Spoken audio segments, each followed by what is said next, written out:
আপনার বাসায় কি এমন লিথিয়াম ব্যাটারি পড়ে আছে যেটা একদম ডেড, চার্জ নেয় না, মোটরও ঘুরায় না? আজ আমি দেখাবো এই ফেলে দেওয়ার মতো ব্যাটারিকে কিভাবে আবার নতুন জীবন দেওয়া যায়। এবং শুধু তাই না, আমরা লোড টেস্ট করে প্রমাণ করে দেখব এটা আসলে কাজ করছে কিনা। চলুন শুরু করি। আমার কাছে এমন কয়েকটা পুরনো ব্যাটারি পড়ে আছে, বেশ কিছুদিন ব্যবহার করার পর এখন আর আগের মতো কাজ করছে না। অধিকাংশ মানুষ এগুলো ফেলে দেয়, কিন্তু আমি বলবো ফেলার আগে একবার চেষ্টা করে দেখুন।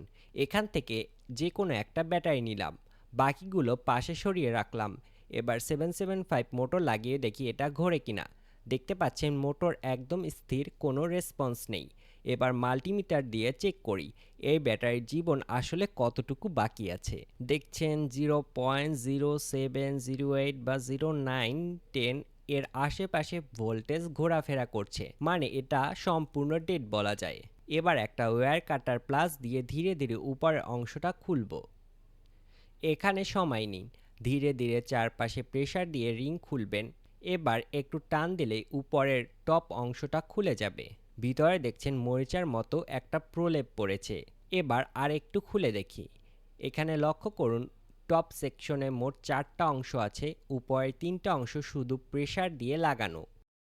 সময়, আঘাত বা দীর্ঘ ব্যবহারের কারণে এই প্রেসার কমে যায়। ফলে ভেতরের সেল ঠিক থাকলেও বাইরে থেকে আমরা আউটপুট পাই না।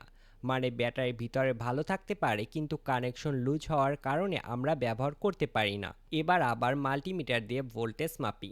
দেখছেন প্রায় 0.94 ভোল্টেজ, মানে আমরা কিছুটা রিকভার করতে পেরেছি। এবার বাড়তি অংশগুলো সাবধানে কেটে ফেলছি। খেয়াল রাখবেন ভিতরের লেয়ার যেন আঘাত না লাগে। এবার একটা ছোট তার টপ প্লেটের সাথে ভালো করে পেঁচিয়ে দিলাম। এরপর সোল্ডারিং করে দিলাম যাতে লুজ কানেকশন না থাকে। এবার গ্লু গান দিয়ে সব ফাঁকা অংশ সিল করে দিলাম। এতে ব্যাটারিটা এখন অনেক বেশি টেকসই হবে এবং নড়াচড়া করালেও তার খুলে যাওয়ার সম্ভাবনা নেই। এবার আবার সেই 775 মোটর লাগিয়ে দেখি।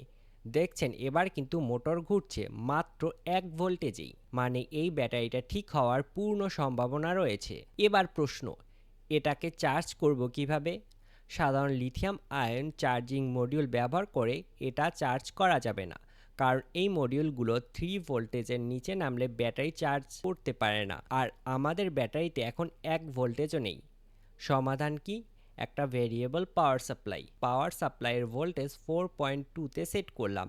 তারপর সরাসরি পজিটিভ এবং নেগেটিভ কানেকশন করে দিলাম। 1 ঘন্টা পর চার্জার খুলে ভোল্টেজ মাপি।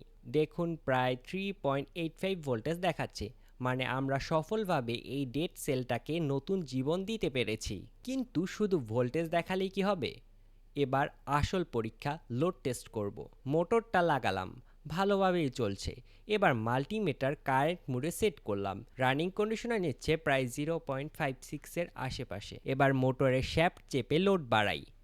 2 ampere, 2.5, 3, 3.5, 4 ampere. একদম স্টল অবস্থায় দেখুন 4.43 কন্টিনিউয়াস কারেন্ট নিচ্ছে। সত্যি বলতে এটা খুবই ভালো পারফরমেন্স এই ডেড সেলের অনুপাতে। যে ব্যাটারিটা আপনি ফেলে দিতেন মাত্র কয়েক মিনিট রিপেয়ার করে এখন 4 এম্পিয়ার পর্যন্ত সার্ভিস দিচ্ছে।